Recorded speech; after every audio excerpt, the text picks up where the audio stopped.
dead silence of the night, a woman returned home to an eerie sight. Her loyal Doberman, gasping and choking, its powerful body convulsing on the floor. Panic surged as she knelt by her faithful pet, its eyes wide with desperation, pawing frantically at its throat. She wrestled with its jaws, struggling to dislodge whatever was caught. Finally, with a sickening pull, she freed a grotesque object, a severed, bloodied human finger. Horrified, she quickly dialed the vet, explaining in broken words the disturbing discovery. "Get here now," she urged, barely able to suppress the terror building inside her. Leaving her Doberman with the vet, she returned home, shaken but grateful her dog had survived the encounter. Yet as she walked into her darkened living room, a sudden chill ran down her spine. Her skin prickled as if she was being watched. Then came a soft, almost imperceptible sound. Something dragging across the floor, moving closer. She reached for her phone, heart pounding, and dialed the police, whispering her fears into the receiver. When the officers arrived, they searched the house. In the shadows of her bedroom closet, they found him, a man crouched and clutching his bleeding hand, his face twisted in rage and pain, his gaze wild. Her Doberman had done more than just protect. It had bitten clean through the intruder's fingers, forcing him into hiding as he bled out in her own home, lurking only feet away. As they hauled the intruder away, the woman shivered, realizing how close she had been to unspeakable horror. Her brave Doberman had saved her life, but the chilling reminder of those bloodied fingers, a haunting trophy of terror, would forever linger in her memory.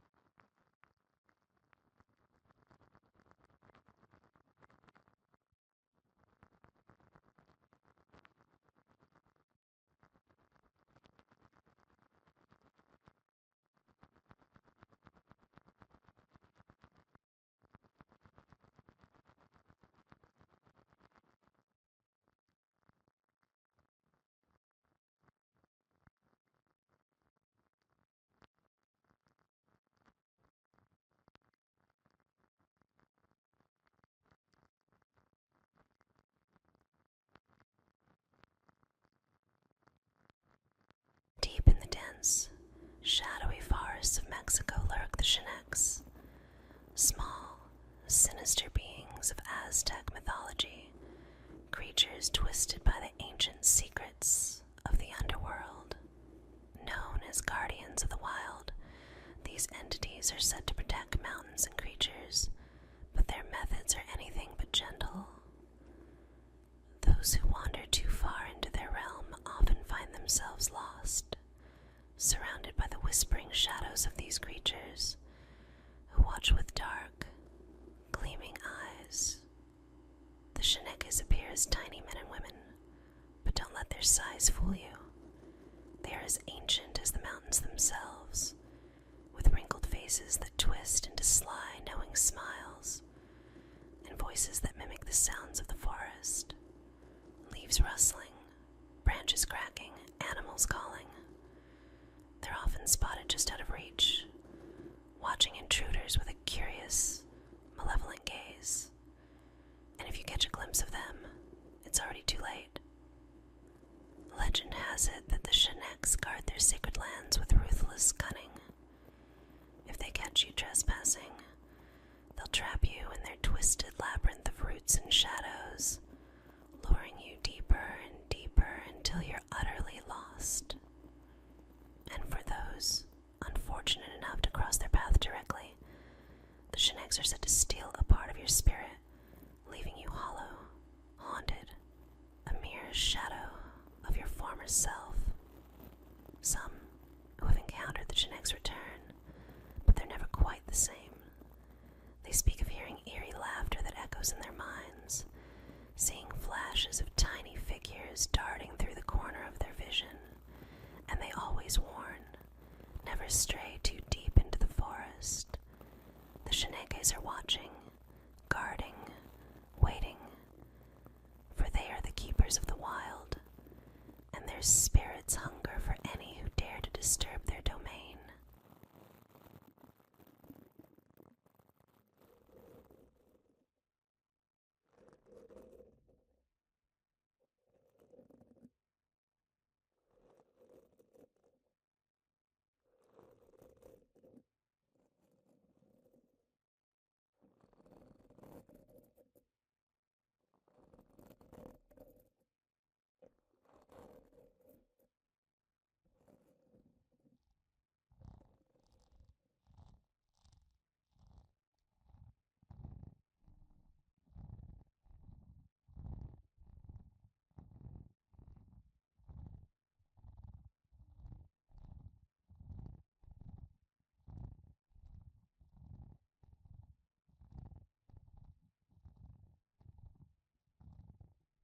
In the shadowed alleys of Greenock, Scotland, lurks a figure known only as the Catman, a creature half hidden in mystery and spine-chilling whispers. Since the 1970s, stories of this eerie figure have crept through the town, haunting those who hear them.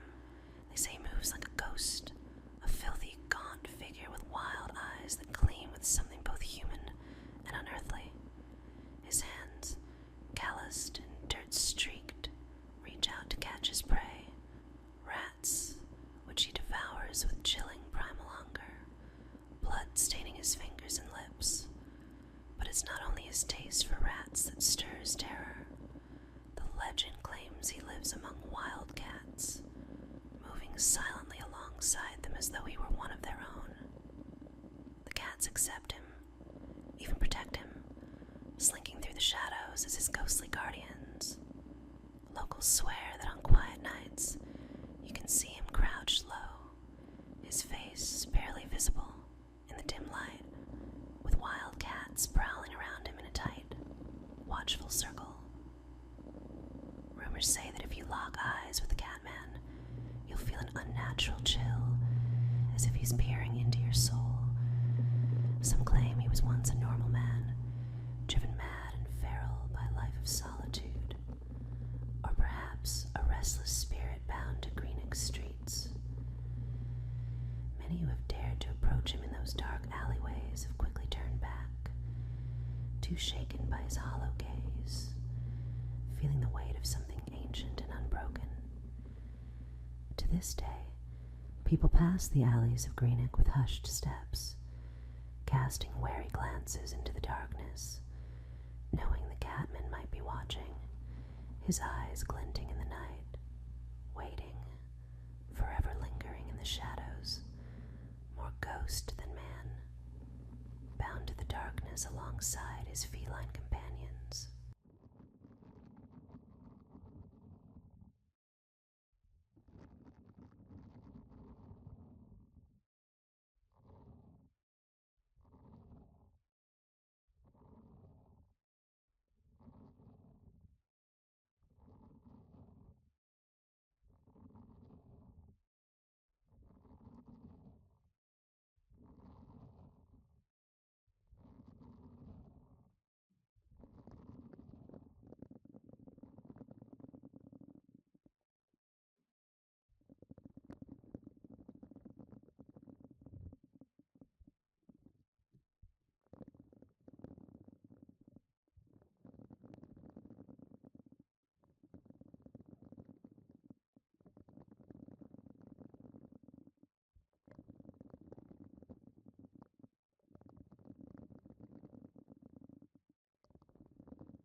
In the murky depths of the Pacific coast, beneath waves that hide countless mysteries, lurks a creature known to locals as Cadborosaurus, or simply Caddy.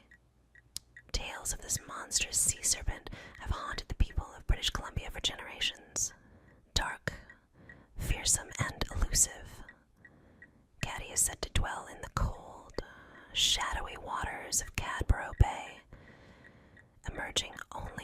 least expected to send shivers down the spines of those who dare venture too close. Those who claim to have seen Caddy describe it as a long, sinuous beast, its body twisting and coiling through the water with terrifying grace. Its head, reptilian and cold, rises silently from the waves, eyes glinting with a predatory intelligence, as if sizing up its next victim. The creature's mouth, lined with razor-sharp teeth, opens in a silent scream, promising a swift end to anything that crosses its path. Witnesses say that, at night, its scales reflect a ghostly shimmer, a faint glow that disappears as quickly as it appears, swallowed up by the ocean's darkness. Fishermen have reported feeling an eerie stillness in the water, and a natural quiet that settles before Caddy surfaces. Boats have been found mysteriously overturned, nets shredded and equipment destroyed. Some swear they've seen bodies, mangled and broken, washed ashore, victims they believe of this ancient, merciless predator.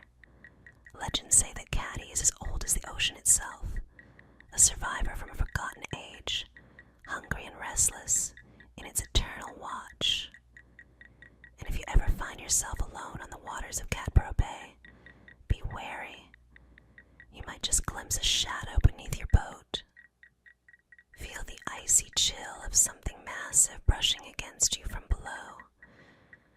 But remember, if you see Caddy, it's already too late.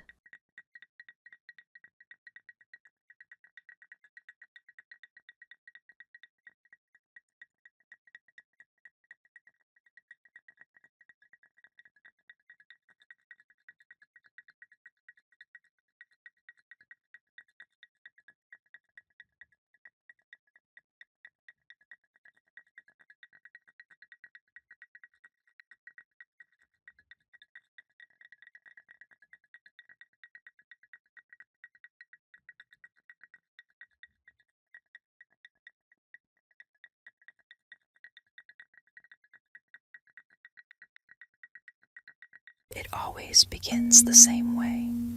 A driver alone at night, hearing something strange beneath their car. A dull, grinding noise, a scraping that sends a shiver up their spine. The road is empty, the darkness endless, and the driver pulls over, heart thudding, convinced it must be something serious. They step out into the silence, the cold night air biting against their skin. There's nothing around, only shadows, long and unnaturally still.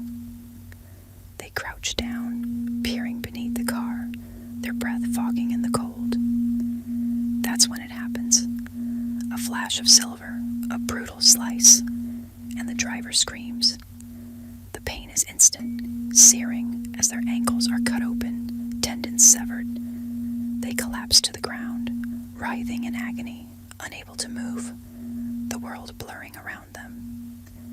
In their panic, they see it, a shadowy figure emerging from underneath the car, moving with a calm, predatory grace. The thief rises, stepping over the driver as if they are nothing more than a discarded object. Without a word, they slide into the car, the door slamming shut, the engine roaring to life. The headlights sweep across the road, illuminating the driver's twisted form for a heartbeat before the car speeds away, leaving them alone, helpless, bleeding into the asphalt. The legend of the ankle-slicing car thief is a warning, a reminder that not all noises should be investigated, not every strange sound should be pursued. Because sometimes, in the dead of night, what waits in the shadows is not just a problem to be fixed, but a nightmare lurking beneath, ready to strike when you least expect it.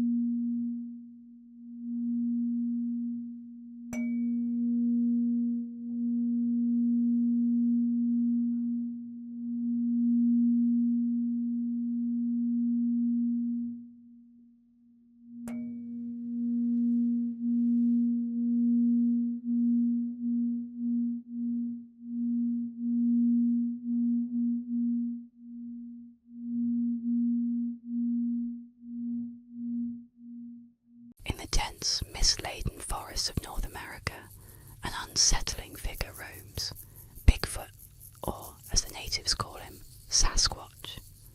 Towering at nearly 8 feet tall, this monstrous ape-like creature lurks in the shadows, a spectre of nature's wildest secrets. For centuries, stories of his terrifying encounters have spread, each tale more harrowing than the last. Hunters, campers, and wanderers alike speak of colossal footprints embedded in the earth, prints so massive no human could leave them. The chilling evidence, cast in mud and shadow, hints at something far beyond human. But Bigfoot isn't just a rumour in these parts. On cold, silent nights, the forest transforms. The usual hum of wildlife fades, replaced by an eerie silence, as though the trees themselves are holding their breath. Then, through the darkness, comes a low, guttural howl, a sound so deep and raw it seems to pierce through the soul, the unmistakable call of Sasquatch. His presence is felt before he's ever seen, a heavy, brooding shadow in the night, stalking, watching, waiting. Those unlucky enough to catch a glimpse report a creature cloaked in thick, matted fur, eyes glinting with a primal intelligence, yet filled with an unsettling, almost human understanding. His hulking frame moves with unnerving agility, slipping between trees like a ghost, his piercing gaze locking with his prey before vanishing into the underbrush. As he disappears, a foul, musky odour lingers, a reminder that Bigfoot was there, a silent warning for anyone daring enough to tread deeper. Some say he's a guardian of the wilderness, others a harbinger of doom, but all agree, Bigfoot is no myth, and in the dark heart of the forest, he waits, forever watching, his silent footfalls a deadly promise to those who venture too close to the